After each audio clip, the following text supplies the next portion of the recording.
The rain came soft that evening, drifting over the dry land like a long-forgotten prayer. The town of Willow Creek lay quiet under the dim orange sky, its dirt streets glistening with the first touch of spring rain. Inside the small wooden tavern near the edge of town, the smell of coffee and wet earth mixed with the faint sound of a fiddle. Most folks were heading home after a long day, but she stayed, the widow in the faded blue dress. Her name was Clara May. She sat near the corner, her trembling hands wrapped around a chipped mug that hadn't been refilled in hours. Her eyes were fixed on the doorway, as if expecting someone who might never come. The talk in town had already circled her like vultures.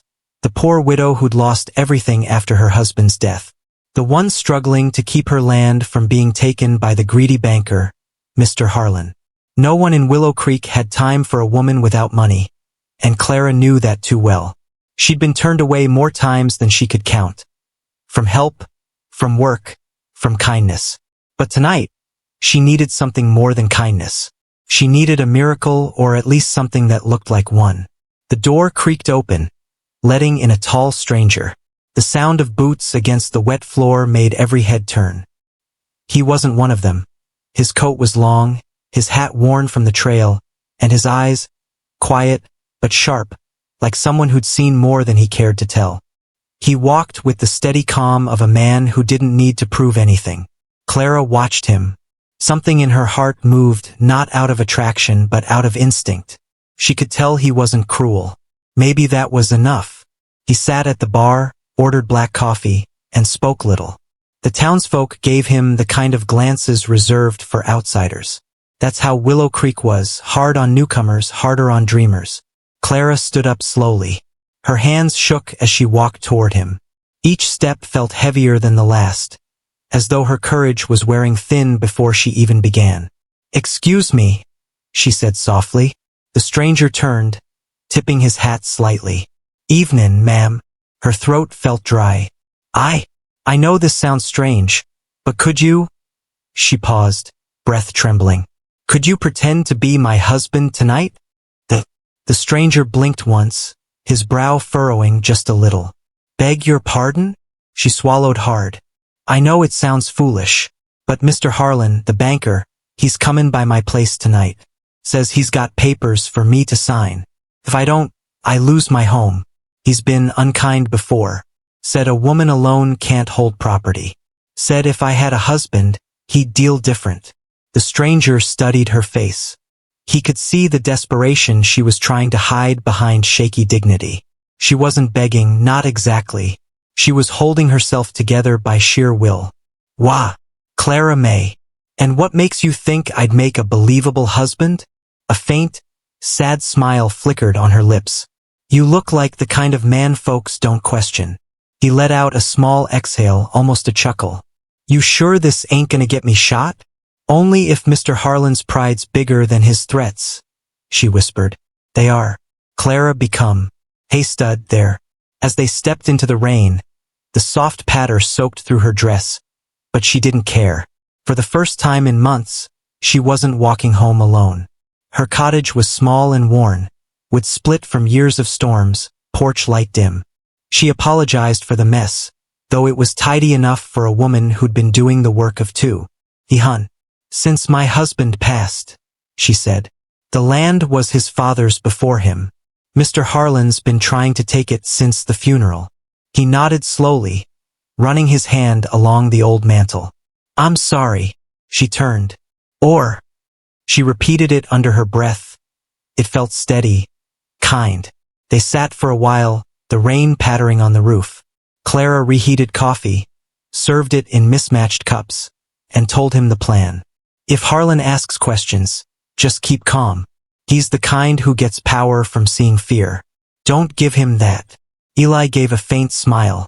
"I've dealt with men like him before. Some." When the knock finally came, Clara flinched. Eli's eyes lifted, steady and cold. "You ready?" She nodded, heart racing. "Mr. Has." "Evenin', Mrs. May," he said, dragging out the words. Then his eyes caught Eli. "And who might this be?" The banker blinked. "Your husband." Clara forced a nervous smile. "Yes, Mr. Harlan. My husband, Eli Turner. Just returned from Montana. Harlan's eyes narrowed. That's so? Funny. Didn't hear of any Turner folks round these parts. Eli's V. Harlan's smirk faltered. The power in the room shifted. Clara stood beside Eli, drawing strength from his stillness. You brought the papers? The banker cleared his throat, fumbling through his coat. Yes, you'll need to sign, both of you, to confirm the loan extension. And, here. Eli's brow rose. 10% for a widow you tried to corner alone? Sounds more like theft than fairness. The banker stiffened. Now hold on, mister. I am Holden, Eli said quietly, leaning in just enough for his tone to darken. And if I hear you so much as raise your voice to this woman again, I'll make sure the sheriff hears about your fine business ethics. Harlan's face reddened. He snatched the papers back. Fine. Maybe I'll come back another time. You won't, Eli said flatly. There was a long silence. Rain hammered against the window. Finally, Harlan gave a strained grin. Well, seems the widow's luck changed. He tipped his hat mockingly and left. The door shut behind him. The sound of his carriage wheels faded into the storm. Clara slumped into a chair, breath shaking. I don't know how to thank you. So 7. But you didn't have to stand up to him like that, she said softly. You could have walked away. He looked down, a faint smile tugging at his mouth. I could have. But I've seen too many good folks lose what's theirs, 'cause no one stood beside him. Her eyes welled with tears she tried to hide. You talk like a man who's lost something too. He didn't answer right away. The fire crackled between them. Maybe I did, he said finally. Maybe I'm still looking for what I lost. They sat in quiet for a long while. Outside, the storm eased. The night grew softer. Wanted. I'll take the porch, he said before she finished. Don't worry. I'll be gone by morning. But when morning came, he wasn't gone. Clara woke to the sound of footsteps outside. She peeked through the curtain. Eli was chopping wood, strong, deliberate strikes against the stump. The rising sun cast a golden glow over the yard, and for a fleeting moment, she imagined what it might feel like if it were real, if he truly was her husband. She stepped outside, wrapping a shawl around her shoulders. You don't have to do that, she said. He smiled faintly. I know, but it looked like you could use the help. For the first time in a long time, she laughed. A soft, surprised sound. They shared breakfast, eggs, bread, and quiet smiles. He told her stories from the trail, some true, some half-made, about life beyond Willow Creek, about the kind of freedom few ever find. She listened, and something inside her stirred. Hope, perhaps. When he saddled his horse later that morning, Clara felt a strange ache in her chest. You're leavin', then? She asked. He nodded. Can't stay in one place too long. She tried to smile. Well, thank you, Mr. Turner. I'll remember your kindness. He adjusted his reins, looking at her a moment longer. Take care of yourself, Mrs. May. Don't let em take what's yours. He rode a. But what Clara didn't know, what no one in Willow Creek yet knew, was that Eli Turner wasn't just a wandering cowboy. He was the owner of the largest ranch this side of the valley. A man who had once left everything behind after losing his wife and son in a fire years ago. He came to Willow Creek not to hide, but to remember how to live again. And somehow, without even trying, the widow with the trembling hands had reminded him. As the dust settled and his figure disappeared beyond the hills, Clara stood at her porch, whispering into the morning air. Thank you, my husband. I am a butt. Not by a long shot. The days pass slow in Willow Creek, the way time often does after something changes but you can't yet name how. Clara May tried to fall back into her rhythm, mending fences, tending her garden, selling eggs in town. But every evening, her eyes drifted toward the road, the same dusty trail where Eli Turner had disappeared weeks ago. Sometimes she told herself she was foolish. He'd done her a kindness, nothing more. A stranger passing through, helping a widow when no one else would. But then she'd remember his voice, calm and steady, and the way the whole world seemed to quiet down when he spoke. And deep down she knew, People like Eli didn't just pass through. They left something behind. The town, however, hadn't forgotten what happened that night either. Word spread fast. Faster than wildfire. Faster than truth. Some said the widow had married a drifter in secret. Others claimed Eli was a wanted man, hiding from the law. Mr. Harlan, embarrassed and angry, made sure to feed every rumor he could. By the second month, the whispers had turned sharp enough to cut. "She's sharing her house with a stranger," someone said at the general store. "Maybe she sold the place after all," another added. "Or maybe she's just not the morning kind." Clara pretended not to hear. She kept her head high, her tone polite. But when she got home, she'd sit on the porch and watch the horizon. Her heart heavy with something she couldn't quite name. Part loneliness, part pride. One evening, as the sun melted behind the red hills, a horse appeared in the distance. Her heart skipped, but she scolded herself for hoping. Then she saw the way the rider sat, tall, calm, familiar. It was him. Eli Turner rode up slow, dust trailing behind him like a long sigh. He looked the same. Maybe a little tired, maybe a little more sure of himself. Clara stepped down from the porch. "You came back." He tipped his hat, a small smile playing on his lips. "Told you I don't stay gone forever." She tried to hide her relief. "You didn't have to." "I know," he said, "but I heard your banker's been talkin'. Thought maybe I should make sure you're still standin'." "I am," she said softly. "Barely." Eli dismounted, tying his horse to the rail. "You shouldn't have to stand alone." That night they sat by the fire again. She made stew. He told her how the rains had ruined half the trails north of the canyon.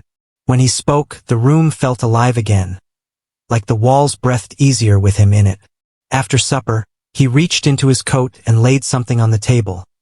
A folded sheet of paper, old and creased. "What's that?" she asked. "Proof," he said, "that Harlan's been buying land in folks' names, yours included. He's been forging signatures. Talking what ain't his." Her eyes widened. "How did you?" "Let's just say I've got friends in the courthouse who don't like thieves." Clara sat back, stunned. If this is true, he could be jailed. Eli's eyes flickered. "He will be. But I need you to stand with me when I bring it up. If you don't, he'll call you a liar again." She hesitated. "The whole town will be there. They'll laugh." He leaned forward, his voice low but full of warmth. "Then let 'em. You got more strength in you than they've seen in their whole lives." "I know so," he said. The next morning, word spread that Mr. Harlan would be presenting new ownership documents for Clara's land at the town hall. He thought she'd be too scared to show up. He was wrong. When Clara walked into that hall, the crowd went quiet. She wore her best dress, clean but simple, and walked with the steady grace of someone who had finally decided she was done being afraid. Beside her walked Eli Turner, silent and strong as ever. Mr. Harlan's smile faltered when he saw them. "Mrs. May," he said too loudly, "you're looking well. I see your husband's returned." Eli tipped his hat, eyes cold. "Funny thing about good men, Harlan. They tend to come back when there's wrong that needs fixin'. He dropped the folded paper onto the table. The crowd leaned in as the sheriff picked it up, scanning the ink and signatures. The hall buzzed with murmurs. "Is this true?" the sheriff demanded. Mr. Harlan stammered. That can't be. She signed." "I didn't," Clara said firmly. Her voice shook, but she didn't hide it. "I never signed a thing. You came to my house the night my husband died, tried to make me sell. And when I refused, you tried to scare me. But I won't be scared anymore." The room went still. Eli spoke quietly, his words cutting through the air like a blade. "You tried to take from a widow what you couldn't earn. That ends now." The sheriff looked at Harlan, then at the papers again. "You're under arrest, Mr. Harlan. Forgery, fraud, extortion." The banker shouted, tried to run, but Eli caught him by the arm, holding him steady till the deputies took him away. When it was over, the crowd parted.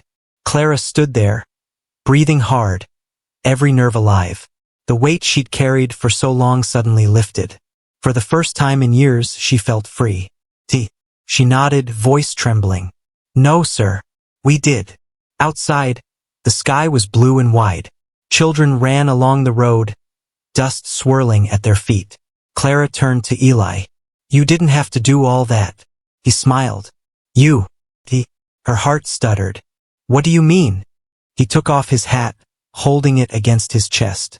Truth is, Clara, I came here to disappear. Lost my family years back. Thought if I kept riding, I'd never have to remember. But you made me remember what it feels like to care again. Her eyes filled with tears. Eli, he stepped closer. You don't owe me anything. I just need you to know if you'll have me. Not for pretend this time. I'd like to stay. For a long moment, the world was silent. Only the wind moved, soft and kind. Then Clara smiled. A slow, tearful smile that reached all the way to her heart. You already are home, Eli Turner. He took her hand, rough and trembling, and for the first time since they'd met, she didn't feel small or afraid. She felt seen. That summer, the ranch changed hands, legally this time. Harlan's stolen deeds were returned to their rightful owners. Folks started to speak Clara's name differently, with respect instead of pity. Eli built a small barn by her house, little by little, refusing to take credit for it. When she'd scold him for working too late, he'd laugh and say, "Can't let the wind take what we just got back." At dusk, they'd sit together on the porch, watching the sky bleed gold and violet over the fields. Sometimes they didn't speak at all, didn't need to. One evening, months later, Clara brought him a cup of coffee and said softly, "Do you ever miss the road?" He looked at her, eyes gentle. "Not anymore. Roads are for folks looking for something. I already found mine." And she smiled, knowing exactly what he meant. Years would pass, and the town of Willow Creek would grow. Folks would tell stories about the widow who stood up to a banker, and the stranger who became her husband. Some called it luck, others called it fate. But for Clara May, it was simpler than that. It was the story of two broken hearts that found their way home, not through riches or power, but through kindness, courage, and the quiet belief that dignity is worth fighting for. And when the wind swept across the valley, carrying the scent of rain and wildflowers, she'd sometimes whisper to herself, "Thank you for pretending that night, Eli, because that's when everything real began." The rain returned again that evening, soft, forgiving, like the start of something new. And under that gentle storm, the poor widow and the rich rancher who'd once been strangers sat side by side. No lies, no pretending. Just two souls who finally belonged. The sun rose over Willow Creek like a slow promise, painting the valley gold. Months had passed since the day Clara May stood up in that crowded hall, and the town was quieter now, or maybe just more respectful. People nodded when they saw her. Some still whispered, but fewer dared to speak it loud. Clara and Eli had married quietly, no preacher, no choir. Just a handful of kind souls and the open land as witness. The ceremony was small, but the silence that followed felt sacred, as if even the wind had bowed its head to listen. Eli had built the new barn by then, its cedar wood gleaming in the light. He called it the Turner Place, but everyone in town called it Widow's Hope, though Clara wasn't a widow anymore. They lived simply. Mornings started with the sound of roosters and the smell of coffee. Eli worked the land. Clara kept the books, baked, mended, and sometimes rode beside him.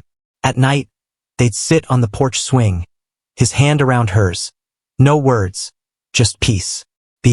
It began one evening when a rider came through town, dust-streaked and silent, asking questions at the saloon. Folks said he was looking for a man named Eli Turner.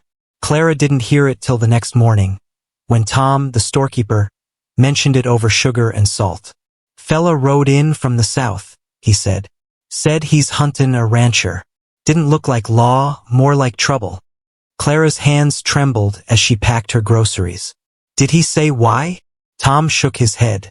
"Didn't. Just said your husband's name like he was testin' it." When Eli came home that evening, she found him by the corral, repairing a broken gate. His face was calm, but there was a weight in his eyes she hadn't seen in months. He didn't look surprised. just nodded once. I figured it'd happen one day. Who? The fire. He hesitated, eyes distant. When my wife and son died, it wasn't just an accident. Red blamed me, said I should have saved him. He left angry, told me if he ever saw me again, I'd pay for it. Clara's heart sank. And now he's here. Eli nodded. That night, Clara couldn't sleep. The old fear she thought she'd buried came back. Not fear of losing her land this time, but of losing him. The man who had saved her, stood by her, loved her quietly and without demand. She got up before dawn, found him saddling his horse. You're not going to meet him alone, she said. Eli smiled faintly. You've got spirit, Clara, but this ain't your fight. Yes, it is, she said firmly. You're my husband now. Your fight's mine. He paused, watching her in the dim light. You remind me of her. Sometimes, he whispered.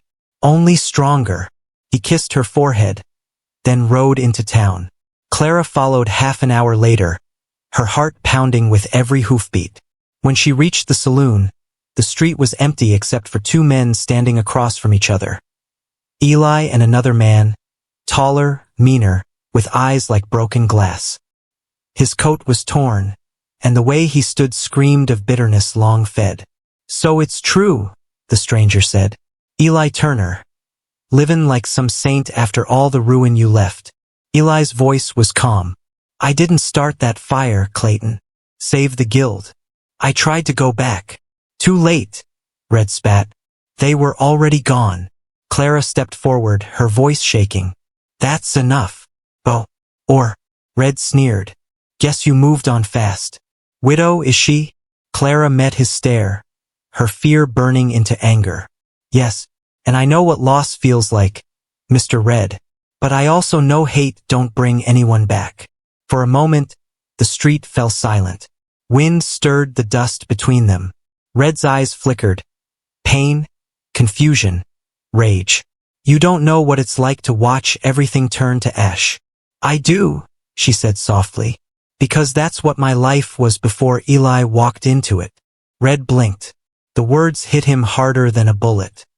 His hand, which had been twitching near his revolver, fell still. Eli stepped closer. Clayton, I can't change the past. But I can tell you this. I've carried that fire every day since. You think I didn't grieve? You think I didn't wish it was me instead of them? Red's expression cracked. Just for a second. Then he looked away. You're a lucky man, Turner. Got yourself another chance. Eli didn't answer. Red turned, mounted his horse, and rode off into the dust. The silence. That is, He smiled weakly. I wasn't alone. You were right there. And that evening, as the sun fell behind the ridge, he stood on the porch beside her. You ever think about how strange it is? The people we meet? He said quietly. I came here looking to forget, and instead I found everything I didn't know I still needed. Clara leaned her head against his shoulder. Sometimes the good Lord don't fix what's broken. He just hands us something new and says, try again. Eli smiled, wrapping his arm around her. Then I reckon I'll try as long as you'll have me. She looked up at him, eyes bright in the fading light. I'm not letting go, Eli Turner. Not ever. The night settled in soft and wide. The moon climbed high, casting silver over the valley. Somewhere in the distance, coyotes called, but their cries sounded less like sorrow now, more like song. In the days that followed, life returned to rhythm. The land grew, the animals thrived. People came from other towns to buy from the Turner's ranch, drawn by its quiet beauty and honest work. But sometimes, when the wind blew just right, Clara would still look to the horizon. Remembering the woman she'd been before the storm, before the stranger with kind eyes and a worn hat changed everything. And every time Eli caught her doing it, he'd smile and say, still waitin' for me to ride back, aren't you, Sage? He'd take her hand, rough against gentle, and whisper, long as I end up right here, and he always did, because love, real love, doesn't come riding in with fanfare or gold. Comes quiet, like rain after drought, like a stranger's voice in a lonely tavern saying, "Evenin', ma'am." And for Clara May Turner, that sound would always be the beginning of everything good. Years rolled by like slow river water, quiet and steady, carrying memories instead of stones. The Turner Ranch stood strong through every storm, its fences weathered but proud, like the two souls who had built it with their bare hands and unbreakable hearts. Eli and Clara grew older, but they aged the way the land did, with grace, with stories carved deep into every line and scar. Time softened them, but it never broke them. Their love wasn't the loud kind. It was the kind that lingered in small moments.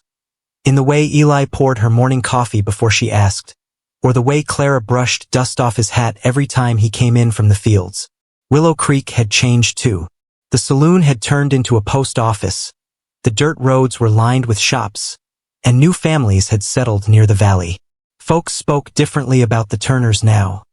Not with gossip or envy, but with gratitude. They said, "That ranch fed half the town when the drought hit." They said, "When the barn fire took young Sam Cooper's house, it was Eli and Clara who rebuilt it." And CLA. But the truth was, their love had become the quiet heart of the town. A story people whispered to their children when they talked about courage and kindness. One spring morning, Clara woke to the sound of wind chimes. They'd been Eli's gift to her years ago, made from bits of tin and old horseshoes. She smiled, hearing them sing in the breeze. But when she turned to look at him, Eli was still asleep, his face peaceful beneath the soft light. For a long time, she just watched him, the man who had once been a stranger in a tavern, now her whole life. She thought about how love sneaks up on you, not in grand gestures, but in quiet faith. Later that week, a letter came from a man named Red, the same Clayton Red who had once stood across from Eli with hate in his eyes. His words were shaky but kind. The letter said, "Got a wife, a bit of land. Tell Turner I was wrong. Tell him I hope the fire in his heart finally turned warm again. That is our clear." As summer came, the heat pressed heavy on the plains. Eli worked slower these days, his body not as strong as it once was. Clara tried to make him rest, but he'd only grin and say, "Can't let the fences think I've gone soft." One afternoon, while fixing a loose rail, Eli felt a sharp pain in his chest. He sat down under the oak tree and waited for it to pass. When Clara found him, he was leaning against the trunk, his hand over his heart, breathing shallow but steady. "Don't you dare," she whispered, tears welling. "Don't you dare leave me now." The doctor came from town, said he'd be fine if he stayed still. But Eli had never been good at still. The days that followed were slow. Clara cooked his favorite meals, read to him by the fire, brushed his hair with hands that trembled more than they used to. Some nights, he'd wake from sleep and ask her to tell him the story again. How they met, how she'd asked a stranger to pretend to be her husband. She'd laugh softly every time. "You never get tired of that one?" The nights grew cooler as autumn came. The valley turned gold again, just like the day he'd first ridden into her life. One evening, as the sky blazed red, Eli asked her to walk with him. They went as far as the old oak tree, the one that stood between the fields, their favorite place. The air smelled like rain. He took her hand and said quietly, "If something happens, Clara, promise me you'll keep the ranch." He smiled faintly. "Ain't talkin' about dyin', talkin' about livin'. You built this place from nothin'. Don't let anyone take it again." He kissed her forehead, the way he always had. "You already have." That night, the wind howled across the plains. Rain began to fall, soft at first, then harder. Clara woke to the sound and reached for him. His hand was warm, but still. His eyes were closed, his face peaceful. She didn't scream. She didn't cry, not right away. She just held him, her heart breaking quietly against his shoulder.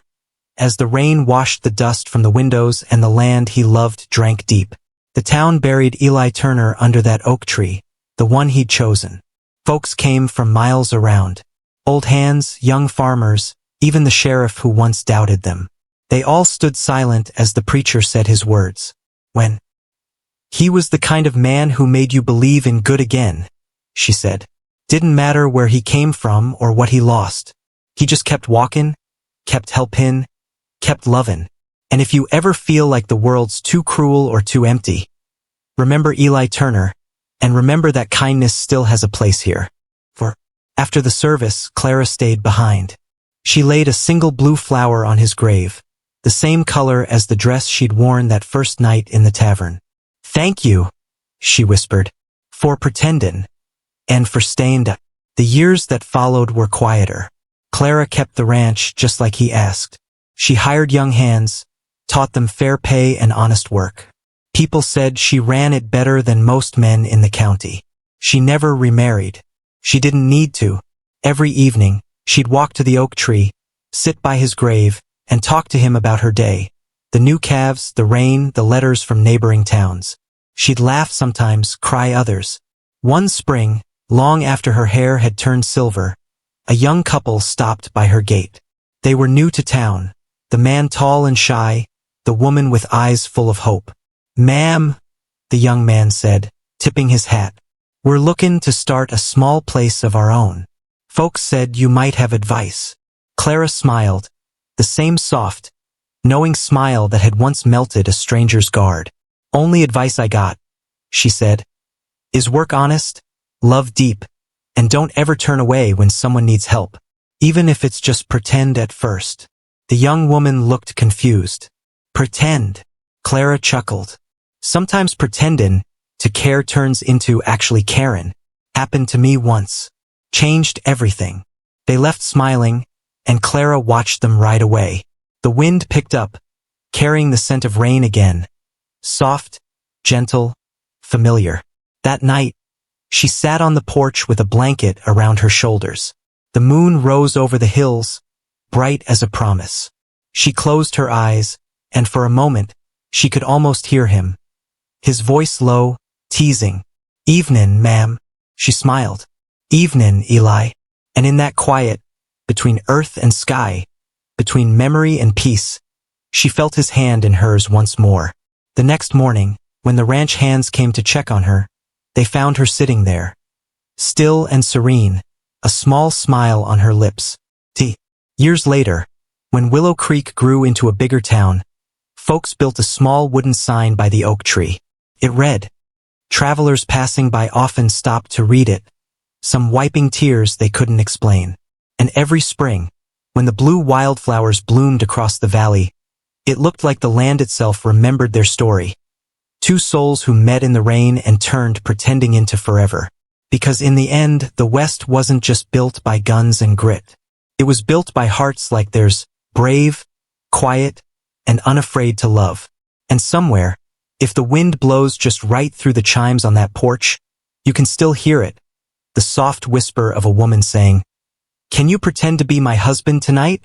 And a man's voice, gentle as a sunset, answering, "I reckon I can." Years after Clara Turner was laid to rest beside her husband under the old oak tree, Willow Creek kept growing. A little faster, a little louder, but never too far from its roots. The town had changed from a dusty outpost into a proud settlement with a schoolhouse, a church bell that rang every Sunday, and a main street that glowed golden when the evening sun hit the windows. But even with all that change, folks still spoke their names, Eli and Clara Turner, with a kind of quiet respect, like they were part of the land itself. Children learned about them in stories. Teachers would tell it like a legend. Once, there was a widow who asked a stranger to pretend to be her husband. And that pretendin' turned into something real, something worth rememberin'. No one really knew every detail anymore. Time has a way of polishing truth into story, and story into something almost sacred. But everyone agreed on one thing: the Turners had built more than a ranch. They'd built hope. One of those children who grew up hearing the stories was a young man named Daniel Brooks.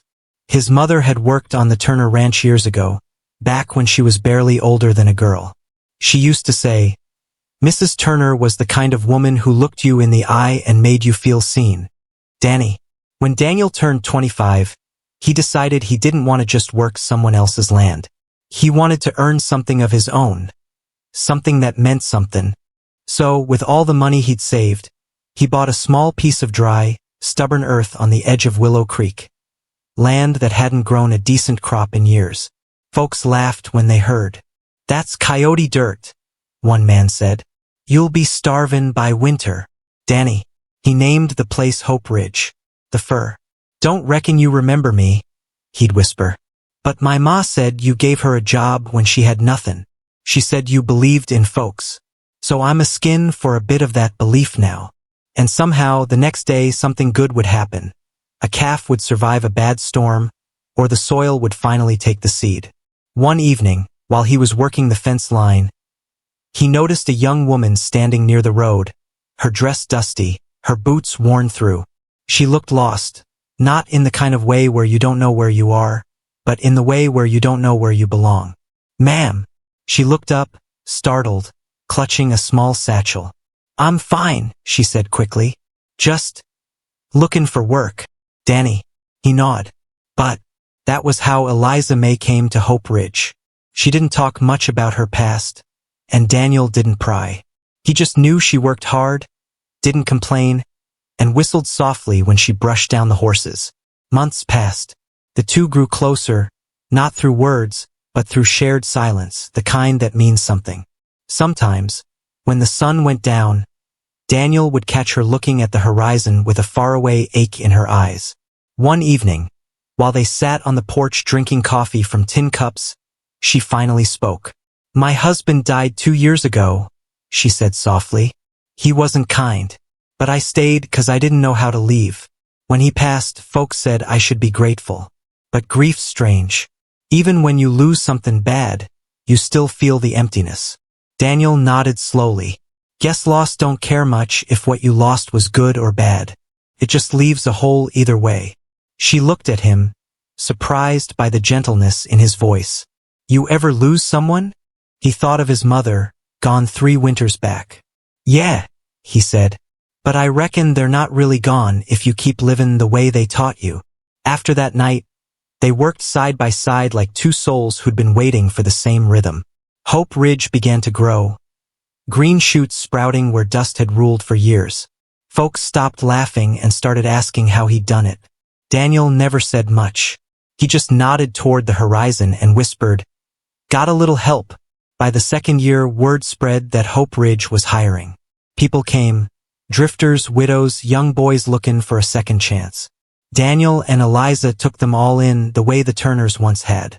One of the workers, an old ranch hand named Silas, leaned on his shovel one afternoon and said, You know, you two remind me of them Turners. Same heart, same fire. And Silas spat the dust from his mouth and nodded. It is. The kind of love that builds something, lasts longer than any fence or fortune. As the years went by, Hope Ridge became more than a ranch. It became a refuge. Strangers became family. The lonely found purpose. And every spring, Daniel and Eliza would ride out to the old oak tree, lay flowers by the graves, and sit for a while in silence. One year, Eliza looked at the carved wooden sign, the one that read, Here rests Eli and Clara Turner, who taught us that love, courage, and kindness can outlive any storm. She smiled softly. Think they'd be proud? And the wind stirred through the branches above them, making the chimes sing again. That same tender melody the Turners had once heard on their porch. Eliza closed her eyes. Sounds like they're answering. Daniel reached over, took her hand, and held it. Then let's keep their story going. From that day forward, every time a stranger came to town, lost or hungry or hurt, Daniel and Eliza made sure they had a place to rest. They didn't ask where they came from, only where they wanted to go. And so the story of a poor widow and a rancher who pretended to be her husband lived on, not just in memory, but in the kindness that moved through the town like wind through wheat. Years later, when Daniel grew old and gray, he sat with his grandchildren under that oak tree and told them the same story he'd once heard as a boy. Once upon a time, he'd begin, a woman asked a stranger to pretend to be her husband. She didn't know that he was rich or broken or kind. But she knew he was good, and that's how everything changed. The children would lean closer, wide-eyed. Is it true, Grandpa? Daniel would smile. As true as the sun set in over these hills. And the wind, soft as a prayer, would answer. Rustling the leaves, carrying the sound of old chimes. echoing a love that never really ended. Because some stories don't fade.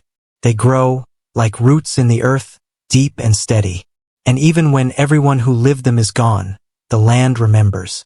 The ranches, the towns, the hearts they touched, all carry the same quiet promise. That love, once real, never truly dies. It just keeps riding on somewhere beyond the sunset. Years passed like wind across an open prairie, gentle, endless, and full of stories. Willow Creek stood taller now, its streets lined with the footprints of generations that came after the Turners. The world had changed, horses had given way to wagons with engines, and dust roads had turned to gravel. But some things never changed.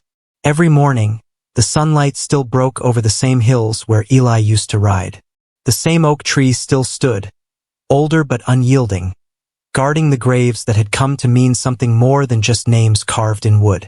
And every spring, the valley still bloomed in wild blue, a sea of flowers that Clara once called heaven's own paintbrush. Hope Ridge, the ranch Daniel Brooks built in their memory, had grown into something greater than he ever dreamed. It was now a place of gathering, part school, part shelter, part working ranch. People from all over came to learn how to work the land, how to build a home, and most of all, how to build a life worth keeping. Daniel G. One summer evening, long after the workday ended, Daniel sat on his porch with Eliza. The sun dipped low, bathing the fields in gold. The chimes on the porch still sang, the same tune that had once floated through Eli and Clara's home. Eliza turned to him, her face weathered but still beautiful. "You ever think about what comes next, Daniel? After all this, That night, Daniel dreamed of the past, of his mother, of the Turners, of all the people who had once stood where he stood now. In his dream, the sky stretched wide and bright, and under that old oak tree, Eli Turner stood waiting. Clara was beside him, smiling, her blue dress fluttering in the wind. "Been a long time," Eli said. "Daniel Tip." Eli grinned. "You done right by us. You carried it on." Clara stepped closer, her voice soft. "And you loved honest. That's what matters." When Daniel woke, the morning light was just breaking through the curtains. He smiled to himself, whispering, "Guess I'll see you again soon." A few months later, when the first frost came, Daniel passed peacefully in his sleep. The townsfolk buried him near the same oak tree, beside his wife Eliza, overlooking the valley he'd kept alive. And once again the people gathered. There were old ranchers and young hands, school teachers and children, strangers who had once found shelter at Hope Ridge. They all stood together as the preacher spoke. "This land remembers the ones who loved it true." These two carried the spirit of Eli and Clara Turner, the spirit that built this town. And as long as there's breath in Willow Creek, their story will never fade. As years passed, the world continued to change. Steam gave way to steel, horses to cars, letters to telephones. But in the valley of Willow Creek, beneath that same wide sky, the story remained. Parents still told it to their children before bed. Old folks repeated it on porches as the sun went down. Once, a widow asked a stranger to pretend to be her husband. They'd say, and he said yes, and that yes changed everything. It wasn't just a story about love. It was about courage, decency, and the quiet fight for dignity that every good heart wages in this life. One spring, nearly 100 years after Eli and Clara's time, a woman named Grace Holloway came to town.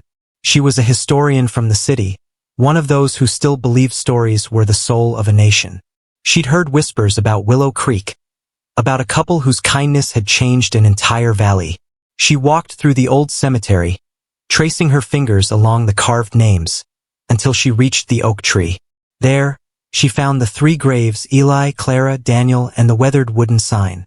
The wind was blowing, soft and steady. The wildflowers had come again, blue as ever, dancing in the sun. Grace knelt, brushing away the dust from the marker.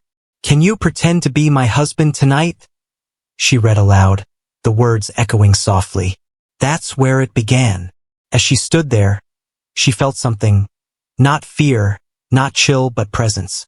The kind that fills the air when a place remembers you, even if it never met you. That evening, She wrote in her journal, "Some stories never die. They just pass from hand to hand, heart to heart. This land remembers. And in its remembering, it keeps us kind." When she published her book the following year, it was called The Valley That Remembered Love. It spoke of a time when people had little but still gave everything. It told of Eli and Clara Turner, the poor widow and the rancher who became the foundation of a community that still stood a century later. The book spread far beyond Willow Creek. People in cities and farms alike read it and wept. Some said it gave them hope. Others said it made them believe in good again. And though the world had long moved on from the Wild West, something about their story reached through time, the way all real love stories do. Decades later, tourists came to Willow Creek, not for gold or glory, but to see the oak tree where it all began. They'd walk quietly, leave flowers, take photos, and whisper the old words like a prayer. "Can you pretend to be my husband tonight? I reckon I can." And somewhere in the hush between the wind and the rustle of the grass, you could almost hear them still, laughter, low voices, the soft clink of tin cups on a porch. At night, when the valley was silvered by moonlight, locals swore the chimes still rang, even though no one had hung them in years. Maybe it was the wind, or maybe it was love still walking the land it once built. Because that's the thing about stories like theirs, they don't end where the people do. They live on in every heart brave enough to love again, in every act of kindness done without asking why. And if you ever find yourself lost, wandering through some quiet town where the fields stretch wide and the stars hang low, listen close. You might hear it too. That same gentle whisper carried by the wind. "Can you pretend to be my husband tonight?" And a voice, full of warmth, answering through time. "I reckon I can." The wind never really stops in the valley of Willow Creek. It drifts through the grass, whispers through the barns, hums across the fences. It began with a widow, a woman left behind by loss, by pride, by a world that didn't think much of the poor. And it began with a man, a rancher who carried wealth but no peace, a man whose heart had gone quiet from too many roads and too few reasons to stay. They met by chance. Or maybe not. Maybe the land has a way of bringing together the ones who still have something to give. She asked him to pretend, just for one night, to stand beside her, to shield her from a world that saw her as nothing. And he said yes. It built a ranch. It built a home. It built a legacy that outlived the dust and the years and the storms. Eli Turner and Clara Whitmore, two names carved into the wood of an old oak tree, became more than a love story. They became a reminder that the West was never just about guns and grit. It was about hearts strong enough to forgive, hands steady enough to build, and souls brave enough to love when loving meant losing. Even after they were gone, the valley remembered. A young ranch hand named Daniel Brooks carried their story forward, turning memory into purpose. EBU. And in that way, their kindness never died. It just changed hands. That's how stories work. They travel. The generations passed, and Willow Creek became more than a town. It became a living heartbeat of all the good things that once made the West wild, but not cruel. And even now, when the wind runs low through the hills, folks say you can still hear the old porch chimes. They say the sound means something, that love doesn't vanish, it only changes form. That every act of goodness sends a ripple across time. That which, and maybe they're still talking about the ranch, about the rain, about how pretend turned into forever. Because maybe that's what life really is, one long chance to choose love over pride, mercy over judgment, courage over silence. So if you ever find yourself lost, in heart or in road, think of them. Think of a woman who dared to ask for help, and a man who said yes without knowing why. Think of the way they built something out of nothing and gave it away to the world. And maybe, in your own way, you'll find yourself answering the same question. When someone looks at you with fear in their eyes and hope in their voice, and says, "Can you pretend to be my husband tonight? Can you stand with me when no one else will?" Maybe you'll remember Eli Turner's answer. Simple, quiet, and eternal. "I reckon I can." The screen fades slowly, from the waving grass to the golden sky, to the old oak tree standing watch over the valley. And as the chimes sing one last time, The story settles where it was always meant to. Not in books, not in stone, but in the soft, steady hearts of those who still believe that love, no matter where it's found, is worth protecting. Because the land remembers, and so do we. The sun rose slowly that morning over Willow Creek, the kind of dawn that painted the sky with old gold, soft as memory. The ranch was quiet. The fences stretched for miles, silvered with dew. The horses grazed along the pasture, and the air smelled of pine and yesterday's rain. An old rocking chair creaked on the porch. Clara sat there, wrapped in her shawl, her hands folded over a worn letter.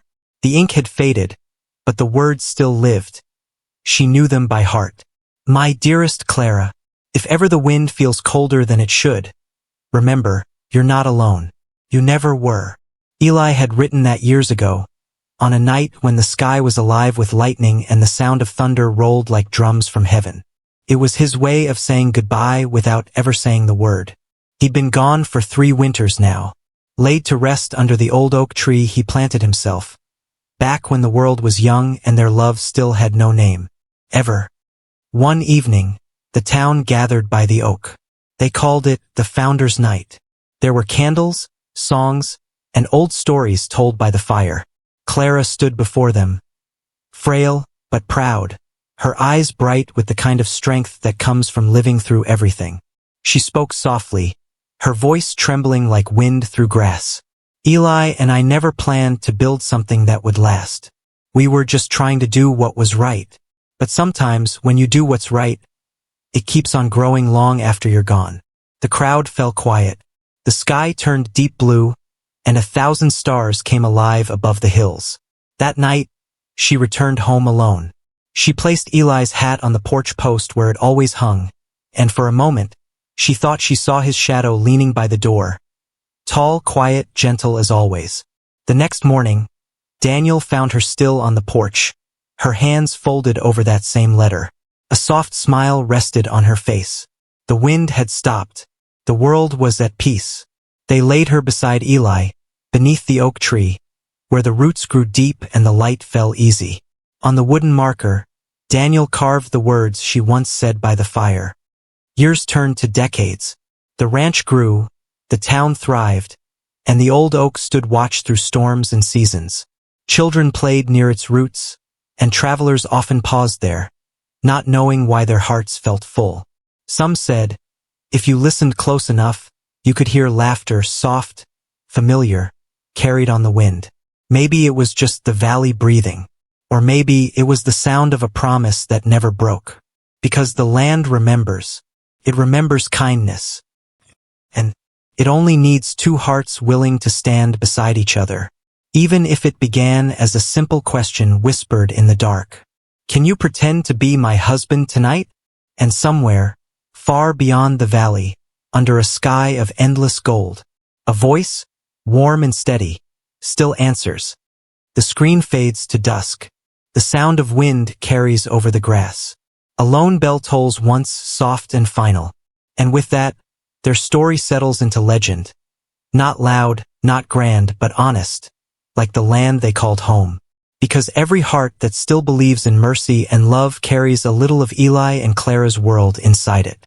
The land remembers. And now so do we. Soft fade out. Wind, chimes, distant thunder fading to calm. Screen blackens with a final whisper of the prairie breeze.